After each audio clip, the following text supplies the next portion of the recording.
Hello, welcome to Michelle Sews Again. I'm Michelle. Today I'm going to share with you a little bit of a pattern haul.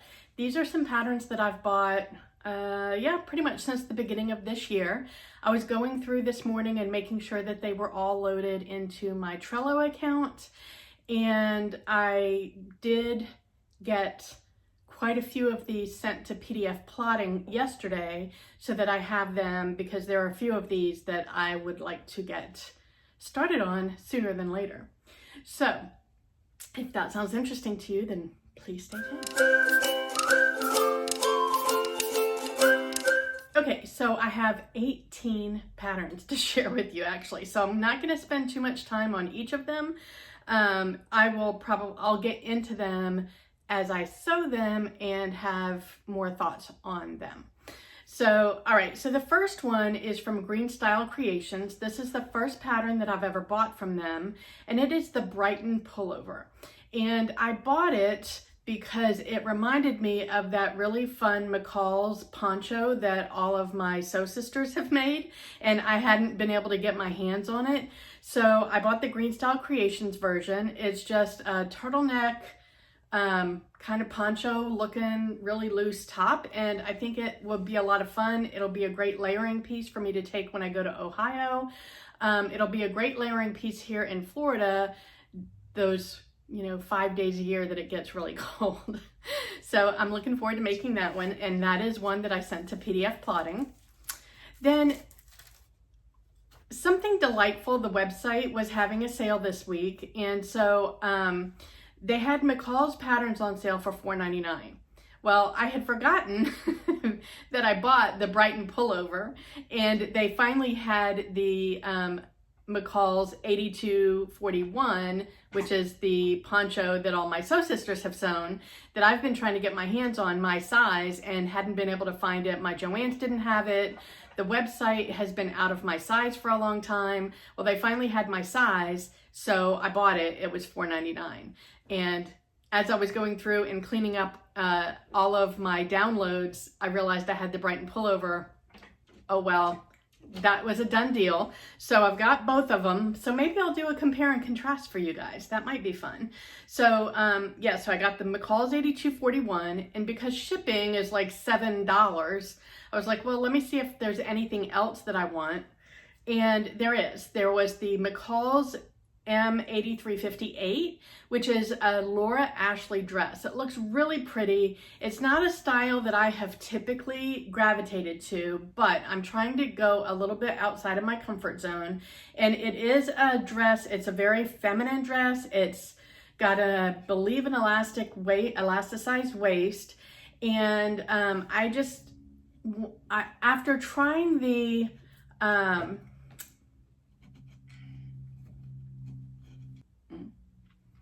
I tried a couple of patterns last year that were a little bit more fitted at the waist, and although I'm not necessarily overly comfortable in them, and I don't mean from a comfort level, I mean from how I feel in them, if that makes sense, how I think it looks on me, they did end up looking better than I expected them to. So I'm going to go ahead and give this one a shot, and perhaps there might be a collaboration in the future on that one.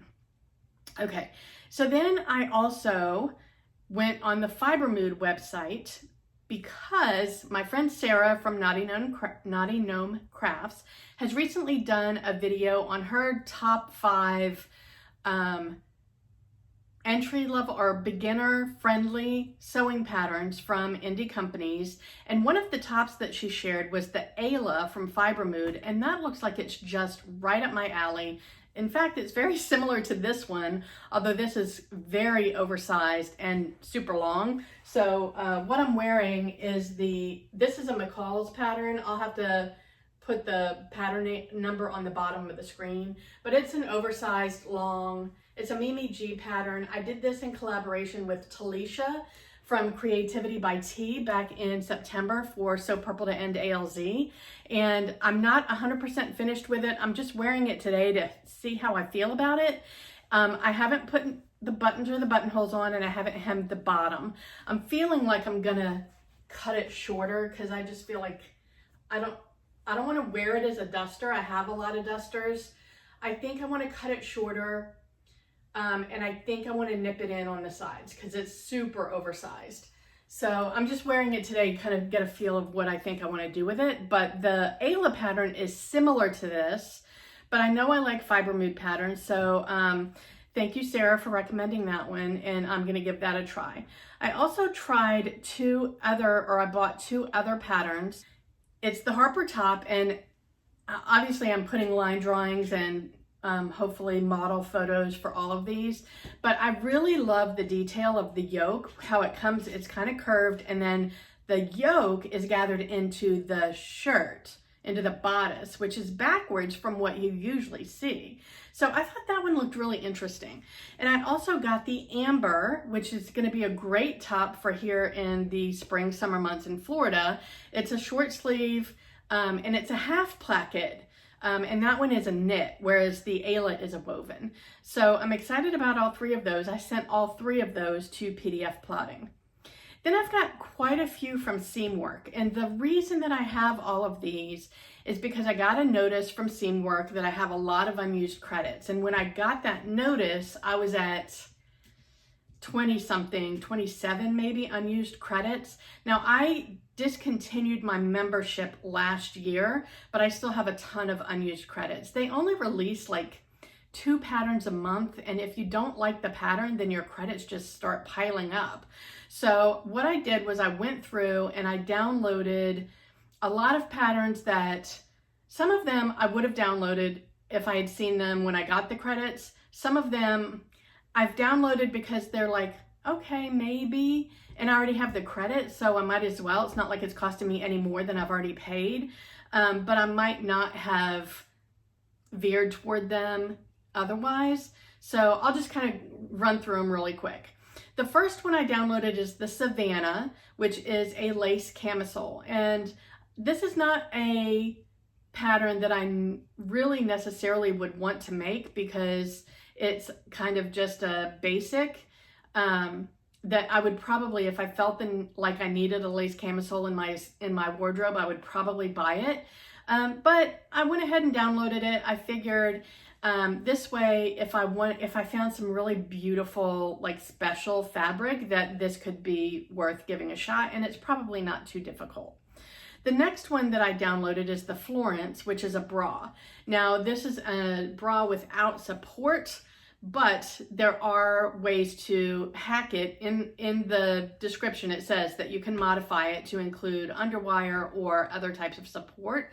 So I definitely want to give bra making a try this year. Not something that I actually want to give a try, but I feel like I need to because I cannot find a comfortable bra outside of a sports bra, which gives you a uniboob. And I don't want that when I'm dressed for work or for a special occasion. I don't mind if I'm just out running the roads, but in an event where I feel like I want to look more put together, the sports bra is not hacking it. And all of my underwire bras dig into me on the side.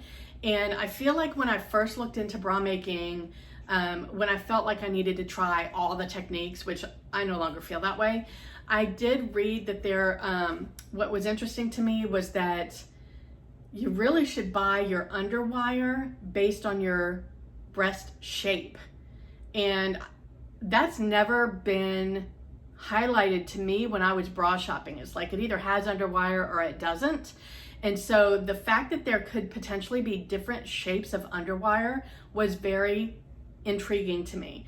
So I am gonna give it a shot. If I can make a bra that is comfortable to me, then it might be worth making them, since I cannot find a ready to wear one at all. I've tried all the viral ones that are on Instagram and social media, and the problem with most of those, they advertise that they come in really a really wide range of cup sizes, but they stop at like a 48-inch band.